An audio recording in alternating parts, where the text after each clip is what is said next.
I'm coming at you live from Seattle at Wine Folly. It's 5 o'clock.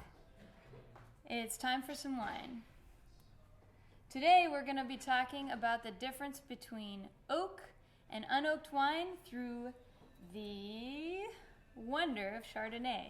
It's actually one of the best grapes to taste the difference because it's a white wine and you don't get all the difference between tannin and all the other stuff that will mess up your taste buds and make you think something else. So I picked Chardonnay for this reason, and I have a couple of wines that I wanted to try it out. One, a classic wine from France, classic famous Chardonnay called Chablis.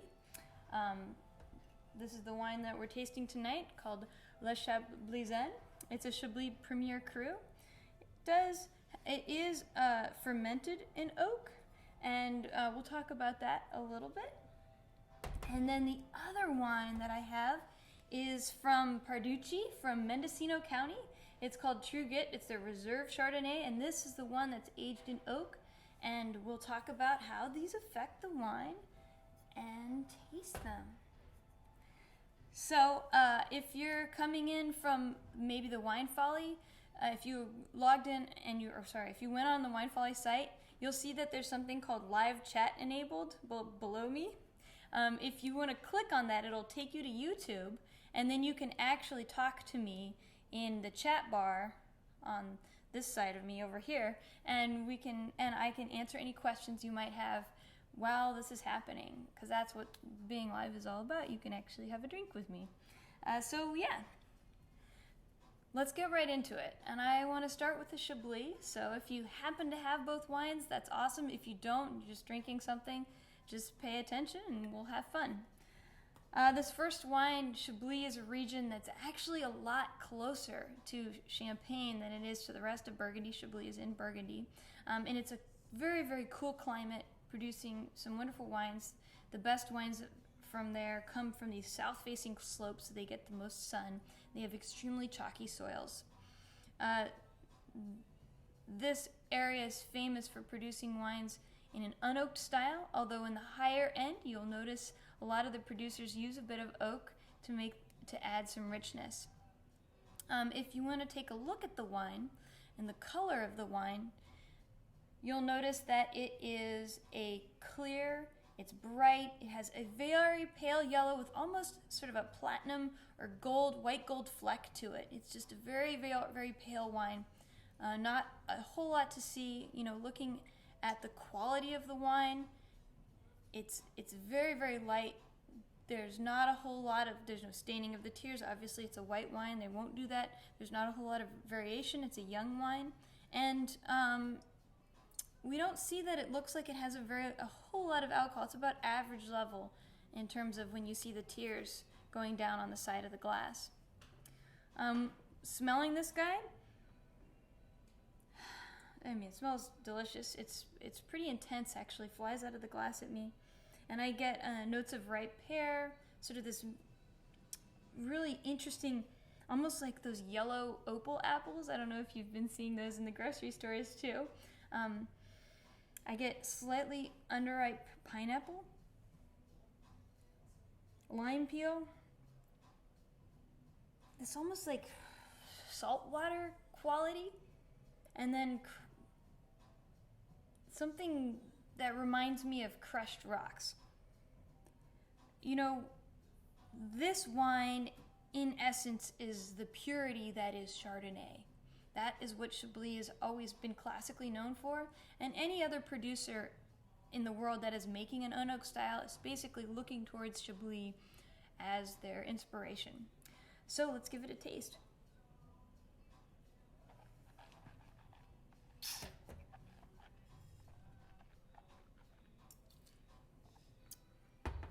Wow, that is an intense wine. It just absolutely explodes on my palate, and so much is going on with it.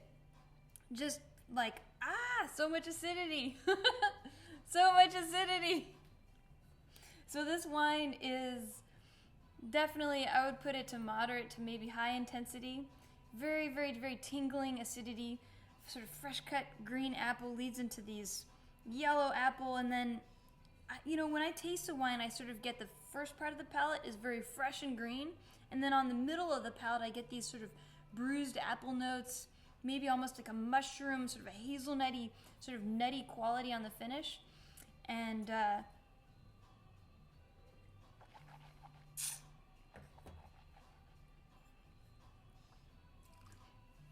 sort of persistent, almost saltiness to this wine. That's quite wonderful. Just a subtle note, subtle slight bitterness on the mid palate. You taste it, it's almost like chewing on a lime peel or something like that. This is very typical of what you might find from a Premier Cru Chablis. This is just absolutely fantastic example of what Chablis is all about. And I think what we should be thinking about with this wine is how acidic it is and how sharp it is on the palate. And yeah, you do have some of those bruised apple notes on the mid palate, and I'll talk about that in a moment. But this is definitely a lean green wine when it comes down to it. So I want to get to wine number 2 so we can do the taste comparison and you can actually understand what it's all about. And so that is sort of definitely what I'm going to do next. And this wine, again, this is the True Grit, the Reserve Chardonnay by,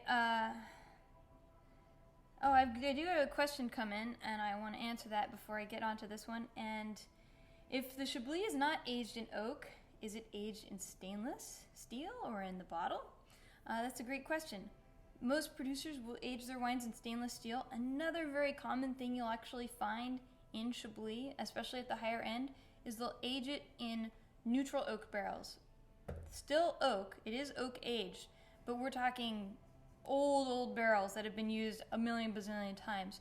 And the reason they'll do it that is they don't want the oak character, but they want the oxidation to happen. And that note, that sort of bruised apple note that I was talking about a little bit earlier with this wine, is that oxidation that you get from leaving it in an old barrel. And that's what the major difference is, I think, when we're talking about oak versus unoaked. It's not necessarily, I'm only using stainless steel to age my wine. I'm using something that's not going to add flavors. Because oak adds, it's kind of like putting a tea bag in water. Like, it adds those notes of whatever, like oak chip, the taste of oak. You literally add that to the wine. And when you have neutral oak, it's basically a tea bag that's been used 1,000 times. It's no longer putting out the tea. But the benefit of oak is that it is a porous substance, and oxygen on the other side will actually ingress into the space inside the barrel. And then what happens is, over a little bit of time, those barrels inside, the oxygen's coming in, it's touching the wine is actually getting a little bit of oxidation over time. The wine evaporates a little bit, which makes it, it'll lose a little bit of the water, but it'll also become just slightly more alcoholic, and they just top it up to make sure that there's no oxygen actually in the barrel. So that, when I was tasting that bruised mushroom apple that I was like, I want to talk about that in a minute, that is what I was talking about. So to answer your question, mostly stainless, you'll see, and by far and away, basic Chablis, you're going to see stainless steel aging. But in the higher end stuff, such as this one, a Premier Cru or a Grand Cru Chablis, they're going to be using neutral oak, and that's very common there. All right, next guy. Oh yeah, this is definitely the one. This is the, and thanks for asking, TJ. What's going up again? So this next bottle is called True Grit Reserve Chardonnay, and this is from Mendocino County. Mendocino County is north of Sonoma, and it's a region it's been around for a very, very long time, but it's a region that's only now starting to really get people very excited about that area for producing Chardonnay. And you could say it has to do with climate change, yeah, whatever. But it also produces wines that tend to be in a much more mineral and a much more zesty, cool climate style, similar to what you might find in Chablis. And by far and away, the region is using Chardonnay as their grape. They do have quite a bit of Pinot Noir there too, and a few other really fascinating, interesting varieties they don't plant in other regions, especially that close to Napa. But Chardonnay is definitely the thing, and they have quite a number of organic vineyards, which is what I think is really exciting about the region of Mendocino. This guy is made, I would say, in a sort of a classic California style, which is to use some new oak. And new oak is something that is used in delicate amounts on white wines, because white wines will absorb the flavor so much faster than red wines with a lot of tannin, a lot of other stuff going on. So when you see oak on a white wine, 12 months of oak aging for a white wine, for a Chardonnay, is a lot, whereas you might see 20 or 24 months with a red wine. So this wine has a number of months of oak aging. I'm just checking the stat sheet that I have here to give you the exact number. They don't actually have their number of how long they aged at oak, but it does say 25% new American oak and 35% new French oak, and then 40% stainless steel. So they're using a combination of oak, but they are using new oak and they are using new French oak too. So they're trying to teabag this wine a little bit with their oak. So this one is, on the nose, I get really high intensity. It smells sweetly, pineapple, this almost lemon curd note quality to it. There's a toffee note, almost like baked apple and toffee, and it's a little bit smoky. Asian pear. And I do creme brulee for sure. I do get sort of this funny, almost like a chalk-like minerality to this wine. So it really is pretty wine. Let's take a look at this color. So this wine is, just only slightly more dull than the wine before it, and I don't know that we're actually seeing a lot of the difference in this here on the video, but it just looks only not quite as bright. It is a pale gold color, so it's a little bit more yellow to me, with a little less greenness in it, and almost a little bit like a bright yellow fleck to it. So we're talking a wine that's just slightly different in terms of color, but a lot different in terms of the nose. Let's give it a taste.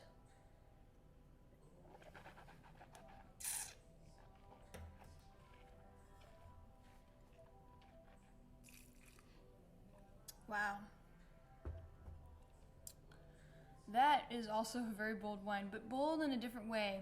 Instead of this glowing acidity with just like so much brightness, it's a lot more softer, and I actually feel the almost the warmth of the alcohol more in the back of my throat than I did on the last wine. Instead of that stuff in the front that just like explodes in your mouth like you just bit into an apple, it's more sort of middle and back of my palate. So that's where I'm tasting this wine. As far as flavors, it's very bold. I get those sweet pineapple notes again, baked apple definitely, and I also get this quality that's almost oily on the palate, just almost like an oily sort of a sheen, or like a melted butter kind of a thing. And then towards the back of it, this bruised apple note, and that's on the back of the palate, sort of the end of the taste. I taste sort of this bruised apple, and again the buttery quality.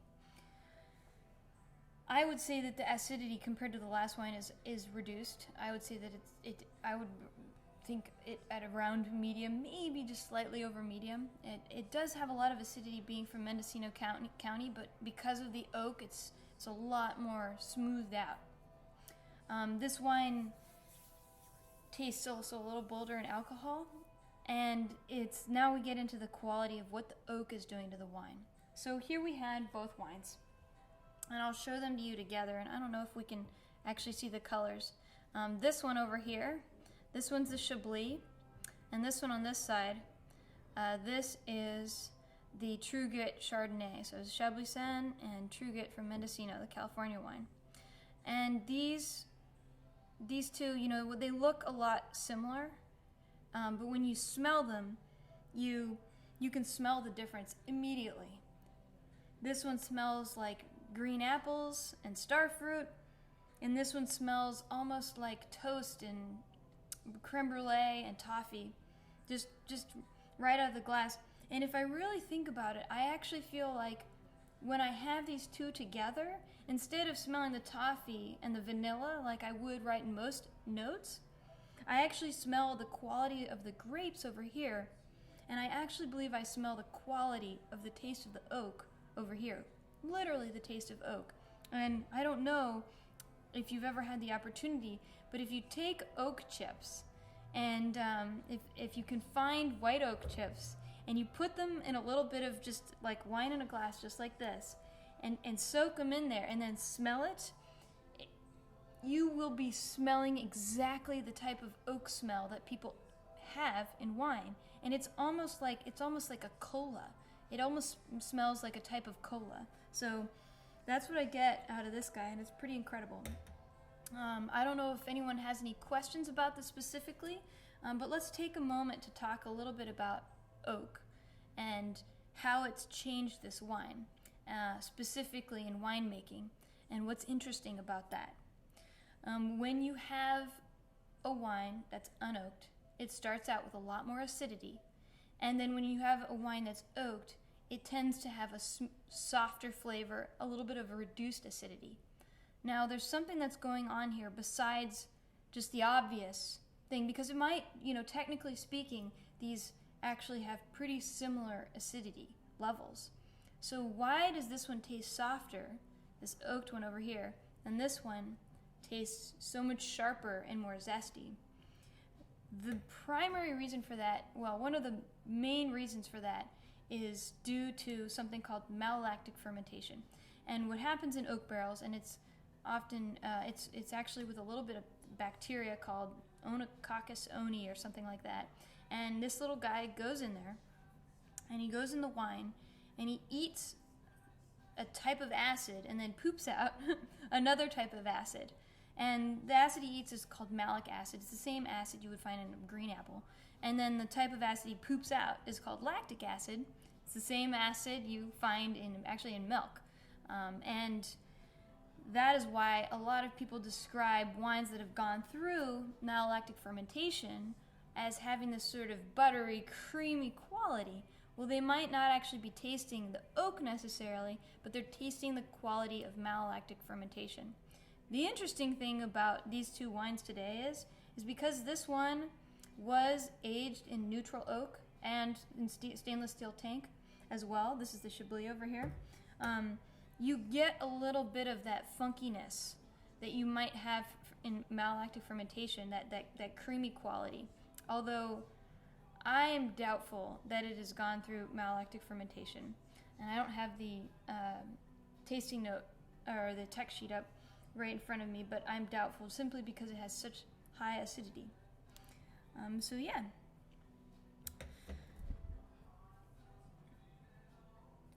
Mendocino Chardonnay. Chablis.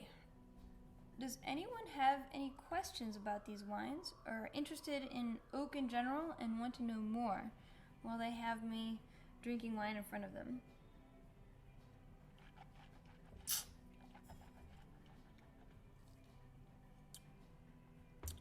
Wow. That seriously has so much crazy, delicious acidity.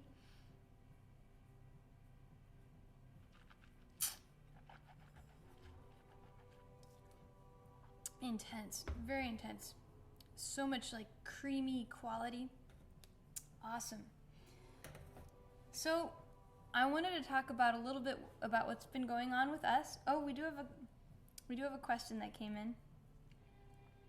Can certain wines experience more malolactic fermentation than others? That's from TJ. And then, are food pairing differences between oaked and unoaked Chardonnay? Are there food pairing differences we can expect? Oh my God, these are awesome questions. Okay, So, to answer your technical malolactic fermentation question, yes, certain wines do experience malolactic fermentation more than others. Nearly every single red wine out there has malolactic fermentation. Almost every single one.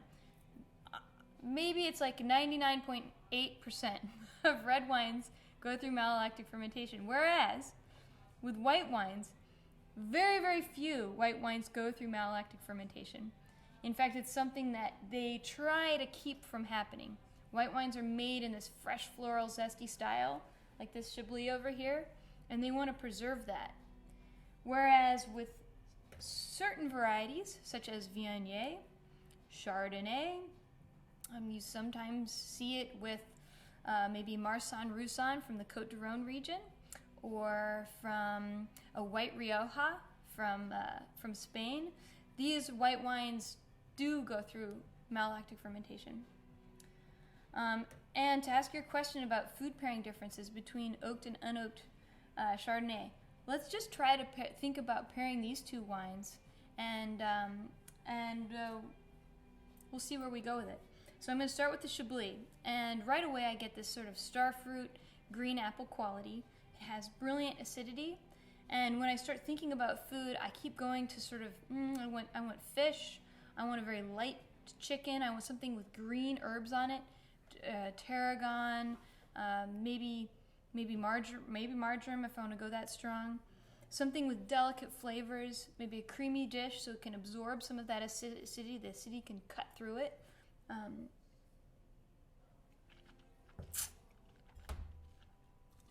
You know what would be perfect with this wine? I actually think if you had sort of a river trout, but with like a very delicate, maybe creamy sauce with it, it might be lovely with that. Or that classic French dish with those little beluga, those little French lentils, little trout, and maybe you make a beurre blanc with some of this wine. Beurre blanc is just white wine butter sauce, and you put that over the trout. That would be lovely with this wine. A little parsley.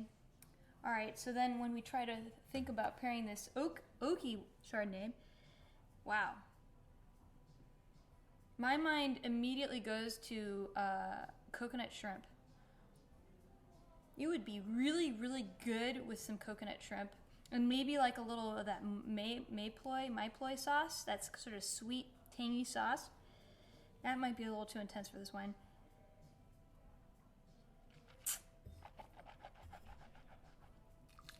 Oh man, this is coconut shrimp wine. That would be awesome. You know what else might go nicely? Would be, this is a weird call, but I might actually try to do not so spiced, but an Indian, like a yellow curry style dish with this wine. I'm looking more towards yellow spices. I'm thinking more tropical in my flavorings, mango, pineapple, that kind of a thing. So yes, so to answer your question, you would definitely pick different types of foods to match with these wines. Which one would I cellar long term? From D&D. Well, given that this oaked wine it's already at medium acidity, it's already tasting great, I don't feel personally comfortable with cellaring this for too much more than maybe 2 years. And the reason for that doesn't have to do with the fact that maybe it can cellar a long time. It has to do with the fact that it's tasting so great now that I don't expect that it's going to evolve into something else over the long term. Like, it was built perfectly and it tastes perfect now. Drink it. This Chablis, on the other hand, let's take...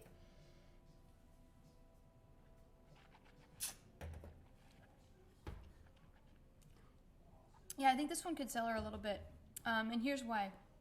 It has so much brilliant acidity, but it also has that, like we said, we talked about this sort of funky, mushroomy, saline quality.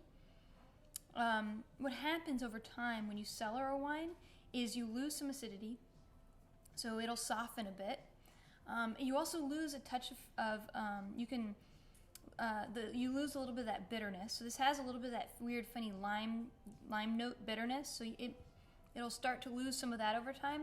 And I feel like that if you were to subtract that from this wine, it might actually bring out some of those more sort of sweet lemon qualities in this wine. It'll be softer. It'll become more yellow in color. I would give this wine maybe 4 to 5 more years. And that sounds like not very much, but you have to keep in mind that white wines, Chardonnay, they don't have the same kind of building blocks as red wines to last a long time. Which is why I would personally I like to drink them relatively young when they're tasting so fresh. Although I wouldn't be surprised if this Chablis lasted a little bit longer than 5 years. Is it possible to produce, Jan has asked a great question. Is it possible to produce a Chablis type wine in Washington? It is possible to produce Chablis-like wines in any region where you have that cooler style climate. And you can really, really control everything in the cellar to produce a wine like this. Now, this wine doesn't have a lot of oak. It really needs, and I think Washington specifically, probably in Yakima Valley, you could probably make a wine very similar to this. And the reason I think Yakima would work well, first of all, Yakima is extremely diverse. You can put very rich wines in Yakima as well as Chardonnay, but you need an area that has a little bit cooler in temperature, and Yakima has some areas in it. I know that Natchez Heights AVA is a little bit cooler, maybe too cold, that can produce wines with that heightened acidity that you need. You need like really ripping acidity. There is one place that does produce this sort of Chablis style really well. Believe it or not, Mendocino can in California, as south as that is, and Oregon makes some awesome Chardonnay that is in a similar style. So yes, my answer to you is yes, absolutely. We don't have to oak it. We could produce a very nice minerally style wine here. You would, as a winemaker, probably have to pick the grapes maybe a little bit earlier, because this wine does have some bitterness to it, that sort of bitterness note, which I think would be a little less ripe. Maybe ripe, but maybe the seeds in the grapes are not quite as ripe. So they had the ripe enough fruit, but the seeds are not quite as brown, and that's what gives you that like kind of minerality bitter note that you have in this wine. So great questions tonight, and thanks for joining in. Next week on Wednesday, we're going to do this again at 5 o'clock. If you're around, please join us. That would be awesome. We're going to be comparing Oregon Pinot Noir with California Pinot Noir, which is going to be a lot of fun. And things that are happening with us, I've got a gift guide out now if you're looking for a wine lover for the holidays. It's a hand-curated gift guide that I do myself just because I really like to find cool new wine tools. So definitely take a look if you're shopping around. And I wanted to tell you and thank everyone for supporting us so far. We found out we got on the New York Times bestseller list with the Wine Folly book, which is like amazing. And then also Amazon Books put us as best cookbook of the year, which is just unbelievable. They have like a list of like a 50 or 100, and we're on top 10. We're number 6. So this has been like a crazy year, and it's better to be enjoying it with friends and a little bit of wine. So thanks for joining us, and if you liked it or have feedback, definitely leave comments after this is over. I'd love to hear from you. My email is Madeline@WineFolly. If you really loved it, subscribe to Wine Folly. I'll tell you about our next tastings. And thanks for helping me make a night of it.